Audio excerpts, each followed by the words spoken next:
Nere malaka nyam ka nas diala kontin barwani lingwasame ka Nur Online TV channel gore jeno brodi palpin ka lingwachame ramanen kono nyal gwazame a veteran politician Jen Ramkel ka nasen kon atin dier ka ta dande so Sudan der we nyam ka ja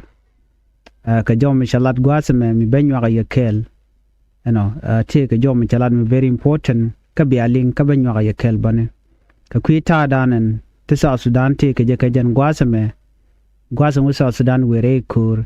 ki were re ka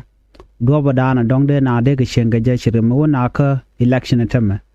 jen te ka warning mi chetup ka biaje linka je report mene ka kwitin konalat karodian shude shale Professor Peter Adong Nyaba, veteran politician, Professor Peter Adong Nyaba. Jen je chare je tup ka duo badan de so dan der we ke je. Je kri de kon lat ko ridin re we ka sa Sudan. Jen dan ban ling gwas mene. Akan kon we nyam. Me jiram je dit don jen your first time ko bi Nur Online TV channel bi je ke jen shangan yam kaji gore jen odere channel dere je support dere subscribe put notification bell dere ja to bi aki mishi twany de chwa de report anu ke la dan nu gwa de chwa mala shube ke pet ke dere je mala nene amanda dien me don jira me te ke sharbo me dere to ano shit committee ke message ano dere ja ka bane message no mo de je play de je linga na kon ko de kan ta dan let so Sudaro daga jentama de kan ngai ade ande request dara jalat either ku gore ka messenger ade kon communicate ka messenger de video de je record de ko right ka tungnat de jo dan and gore no de link ke de jagre jam ka kwina na kon ko de kan madan tok de kan ngai especially ka jan time queen kwarmlat kemen go bitwo submit a message ne gorno be contact baka messenger shan kod nyak shangat be goro be lara amu ye gar message me gwa ka gon jeno bitike video ana be yode ka messenger bu kon shura jigu korodan ka be je record ka be goro be lara jam ko bajaling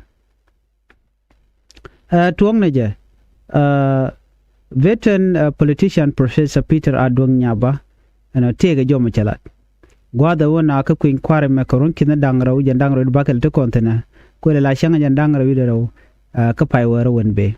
ka kui general election atege michalat ka kui de ta dan lat ngaro den ka ja ngai kon no nena neri ngwan chara ya ka long shit ke political parties la bonden kontin be participate chara ya ka jen kui election ka civil society organization ba chare ya leka bako jogane dialan wonene ne timbidil participate kamal atel kor ki terwal amene dial bare wi ke Sudan ke leone kola citizen panken chare ya leka bo ke gwi kan mandan le rode eno queen kwarbe wo nyam wala shebe wo nyam ko ngai kono no take obstacle ke ngwane to nyuda no dong chi queen kwar che de nyam do no take mi cha ko lar gwase me Dr. Nyaba me bukon lingwata me la Peter Adong Nyaba Professor Nyaba jen so Sudan man gore no kwar te derek de kapchong kene te mo de problem de je solved la riga dan je ke netin konti la je South Sudan ki ordinary people tin chingre wi ke South Sudan no ajene kan kwad yala kontre wi ke South Sudan ti de compete ne ken ke ti de kong ne ken e ke kwi ko ngam bia kwar la wi ke South Sudan ke ngam de position mi dit de je gone jelaro nene ajene politician ngwane kan George Antamen wonene gor keno brand bala minister gor keno brand bala rami members of parliament gor keno baran baje kwanyele governor gor ano jen poinde baje kwany ala fon president ke kwardan din jen ka jom chalat gwas me chalado nene ajene competition me che George Antamen gwada wona ka kwin kware mene shekula do nene jogone di alkapeteno widun are shunga ajene no by election be win ke bi ko inkwar be win no baje kwanya la kwar ajene she jen mala gol she jen dana dong de malde jino rewi ka South Sudan ka che jen dia gol rano no ene ya gur no kwer karwade te te ngwan long te chalat professor nyaba chela do nene ajene political parties ke bon dial tangwasmo ajene mandano de kan la na se wodi plan dien ka do badan de kan tek nen dial kontere wi ka South Sudan de kan ger ajende kan la dona de ga tek na de kan ger di mi cha pa de cha ja kwanya lo kan de kona shin na chicken tin cha kwanya bikan la kwar ke bi South Sudan bikan rwaj ka jer wona be yo plan dien lengu ko de kan tek na de kan ger chela do nene ne to wane kere wi ka South Sudan ajene they deserve to know what leader will do to create jobs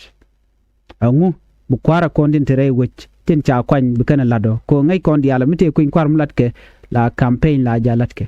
so campaign mo wade rande tin kona blat dere kalat set kontama lat de chakde dwel gorke de jaga ja goide ala point de endwel walbo de jeri ale ke special ngai kondi ala telewal walde ga jatu wanoide anyok sharan kon jel naten shara ka chara jek che shara go ka kene kon la bon konen bukung anon sapon mitede bikana to baka kwinen kon la for kani kan South Sudan economy de ke tada na ko ngwane je ko ke ko ngwa ka je de economy de der gwaidi a china tiken de tool ke china tiken de wi shipment right now right konen tam la inflation jadid ko ngwane ya yo niam katela na yuru to wano jela de gwanu na jene political campaign ajene shiwo ne ko la campaign shiwo bro ine ran ka jode bene me ballot kiwo en wo bete ka bom ki especially ko la ran ko take power medit ajene kene dial content ka bonti goal de ka ben ke clear plan minyut ka na da nodi en bona cha kwanya dere South Sudan dere je developed me cha ka kwanya me cha ki elected de kan South Sudan de kan ger go jen me lar no bi participate ka kuin kware ka go jen no bi South Sudan bi ger ma jin ti ka plan mi shirya leka me de ko le gor ka jena ci professor nya ba gwad me chala do nene ajena development ajenda na gor ka netin kon la South Sudanese ajena liep ka ni jena ideal ajena gor ka ko runi ideal ko en development gwade dan me ci conflict ke to ki kor jere dial che ka gak ti ben nas ko shu na kalat gwad me tele yuri jekatin ci kuma point den kuma roi na point ne botel kon ngun tel me kamana de na kula wen yamde yene dial tin kon bonden kon tin barien shung gore jena biati ka plane to ba nga jene tin kon la citizen no bia riale kerun ki bia ger ajene metel practical plan ke tele me cha gwarpin ajene political competition mo dere fail ke tele mna meaningful ke tele mete ka lot me dere nong kanedin kon la jiwch tin chene kan lora ba ki ordinary citizen ko mla rana no boro do chung ka tele ji mi ci yat pin mi begere nat jas gon jeno be ben bang eno irun be mu dor ko lo gwich she dere lat wana mo chelen mi ben ko kwan kane je mu kwanya na anyoga no jino no bana chunga jikel la bi ka plan mi ci realeka ka bi ka gwar pin ba ngaje no ram me mu waja kwan bana me kana me bajalat ko jin ba ngaje no kajini je ki lurni je no jin biting nen to ton bi ger aneti ngware wi ka South Sudan shush kan longa jen gwasme neti ngware wi ka South Sudan shush ken ke kwi share ken jeka tele putu gore masken ka tele dwel wal ka tele wal panken bonten konde ken yot ken kula jaga jagwa ka je rewi ka South Sudan bo neti ngwane ken ordinary people tele kalet kan ka mo kalet jet keneti ko la ngwane panken geneti ko na shuje long tele kon mi jegrana tele pew tele everything anyog ran bo point chak tele jeno dong der la der je anyog rewi ka South Sudan je chiange je ko kwang ni che we niam ke kwi ko di tel ram ko market ko control te ram te ke clear agenda ko South Sudan der move forward di chela do ne ke ken kwi chala ni to ki te be je ka to professor nyaba ngede jeno ne ajene development ajela center yen dialo ajene development de la jen political campaign and de la kene dialo kon tin chongoro dien mejin bon mushung bidel focus ko bo woj baje develop de kon campaign milat keje la roji bitin kon bialat biakalat ba ko ngaje no run and bona me mu pass bename kana me bakalat but bon me kantin kon belet kana me kana kalat wa charge dengat wa chibon chebengeno jene powerful jena liberate wa ta me chelet liberation struggle chetwok tena ko wej ba develop di bilane wena mu yana kwany bana makana bakalat wa yi document bona ka ba ngaje no mi bigla la to ke chik bilat so chala do ne again professor and instead of the be a jona no kwa vote you know ki ngade ne ka jom la rane je ka tele mo gwa me gere which wana money wa chi chuanga jen gor jen ne dia de kan te ko de ka mandanan gor ke de ngajre which no de kan real ka special development latke so gor jen dia la kon bu ko inquire de kan campaign de kan lat ade ka rach kan te ko la citizen and then ba ka ti ka bi kan loj mandana bi kan improved professor nyaba point che la lungu no ne ajene ko lammen de ka participate along chela do ne ajene so Sudan peace agreement e dan meta ke document char ken self ke me yadit ana chairman cha kam ba ka mo ke 35% luang dien cha kam ke jen dok wi de die la 35% ke nying man ko de kan take a position ere kuma ka government ana sheg wa take luang mi sheg mu luang rode wa dera ko dera jejek dera letter wa 35% mo jo ke je nyodo jeno kan take kan luang ko de kan involve ka government work so mi chala de wona na o ba men ba ga jago bikangwan